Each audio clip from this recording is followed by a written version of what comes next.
and click on the next. I was going to install the role. आता सगळ्यात पहिले तो रोल टाका.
दोन्ही डोमेन कंट्रोलर पण एका साईडमध्ये घेतले. ठीक आहे, चला त्याची गरज नव्हती पण मी करून टाकलं, उद्या पण आपल्याला त्रास होतो. ठीक आहे, इन्स्टॉल. आपण ADL लिस्ट टाकते, त्याचा काही संबंध नाही, प्रॅक्टिकल वेगळे. ठीक आहे,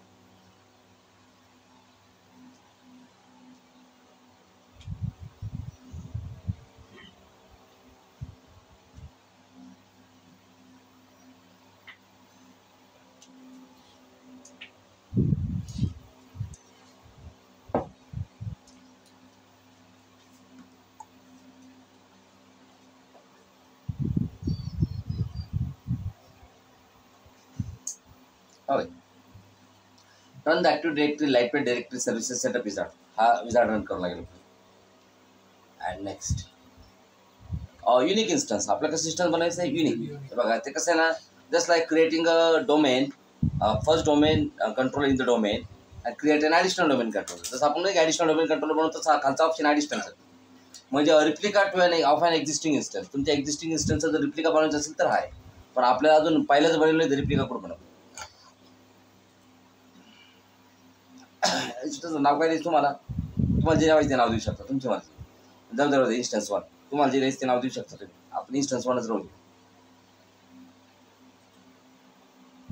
पोर्ट नंबर त्यांना ऑटोमॅटिक घेतला. एलडॅपचा पोर्ट नंबर घेतला 50,000 आणि एलडॅप ओव्हर SSLचा पोर्ट नंबर घेतला त्यांना 50,000 एक.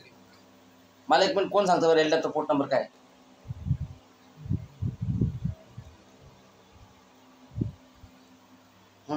आकाश अगवान एलडॅपचा पोर्ट नंबर 7 चालत नाही ना.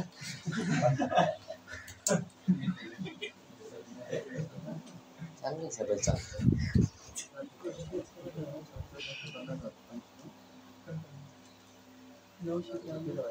हा 993 कशाच पोर्ट माहिती.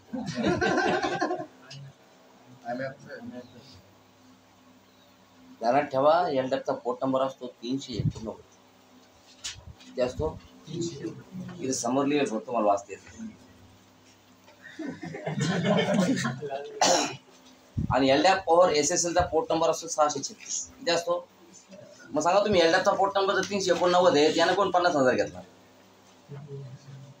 हा, आणि एलडॅप ओव्हर SSLचा पोर्ट नंबर जर 636 यानं कोण 50,000 एक घेतला? मग इथं तो 389 पाहिजे होता ना वरती.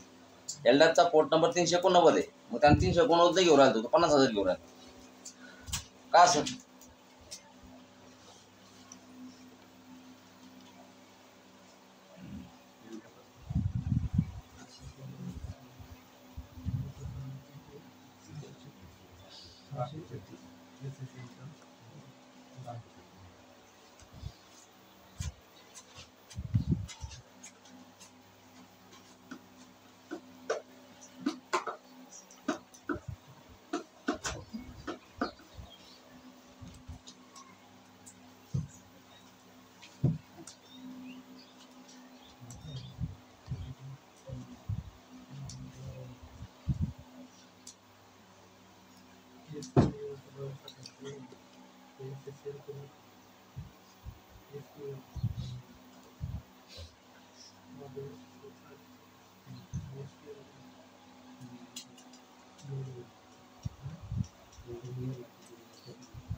कोणाकडे प्रश्नाचं उत्तर नाही की यांना पोर्ट नंबर 389 नाही घेता 50,000 काय घेतला. याचं कारण आहे इथं ऑलरेडी आपल्याकडे ह्या सर्व्हरवरती हार्डीसी 201 आहे. तिथं ऑलरेडी आपल्याकडे प्रोडक्शन डोमेन चालू आहे ADDS वाला hackers.com आणि तो hackers.com जो डोमेन आहे आपला त्यांना 389 नंबरचा पोर्ट घेईल.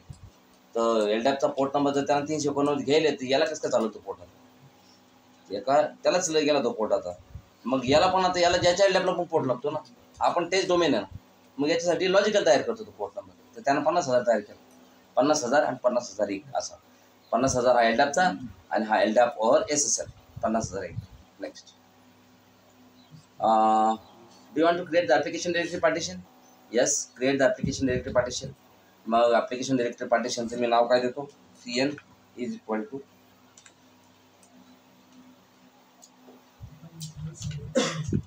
instance 1 comma DC is equal to hackers comma DC is equal to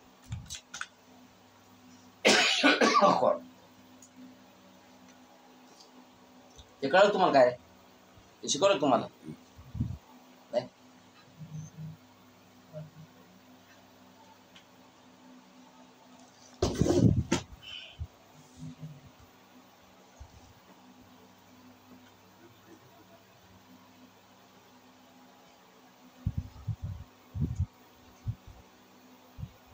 programme फाईल्समध्ये Adam नावाचं फोल्डर म्हणता एक मायक्रोसॉफ्ट ॲडम आणि तिथे ते टाकून देतो. नेटवर्क सर्व्हिस अकाउंट वापरा. Currently log on user administrator आणि हे सगळे याचे हे याला म्हणता LD फाईल्स. कोणत्या फाईल्स या lightweight directory interchange format files या युजर बनवण्यासाठी सगळ्या प्रत्येक गोष्टीसाठी एक फाईल. हे बघा युजर बनवण्यासाठी ही फाईल आहे LD फाईल सगळे घेऊन टाकल्या. नेक्स्ट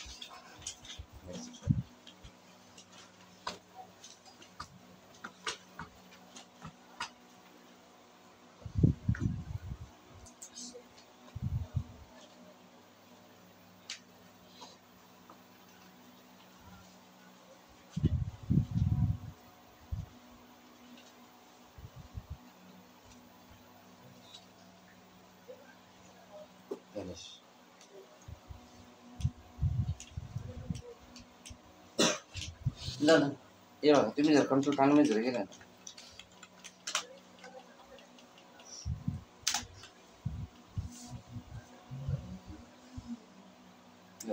ADLDS instance 1 ही प्रोग्राम फाईल मध्ये इन्स्टॉल झाली.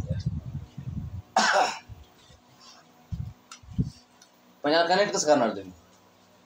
एका तुमचं प्रोडक्शन डोमेन थोडी आहे त्याला ॲक्टिव्ह डिरेक्टरी युजर्स आणि कॉम्प्युटर्स कन्सोलिडेट म्हणून. मी याला मॅनेज कसं करतात या ADLDS इन्स्टन्सला. ते ADLDS इन्स्टन्सला मॅनेज करण्यासाठी तुम्हाला सर्व मॅनेजरमध्ये जावं लागेल. सर्व मॅनेजरमध्ये गेलं का टूल्स आणि बघा टूल्समध्ये याला एक टूल असतो त्याचं नाव असतं ॲडसिरिट. कोणतं टूल आहे ॲडसिरिट. तर ॲडसिरिट म्हणजे active directory service interface editor. तर active directory service interface editor चालू करा.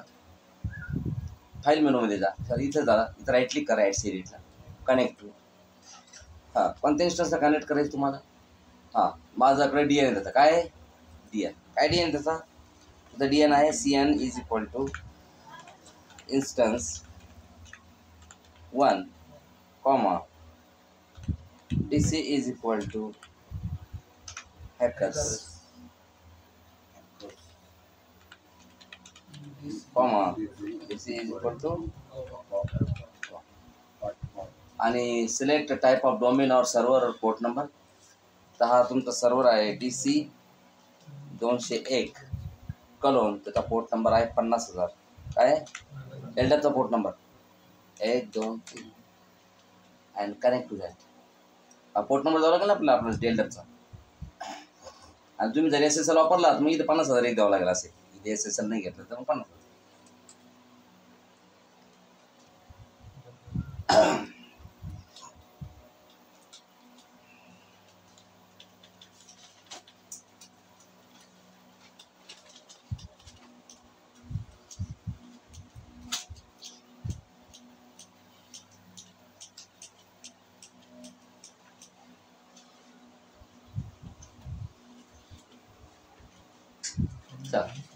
तर बघा हे तुमचं डिफॉल्ट नेमिंग कॉन्टेक्स्ट आहे का.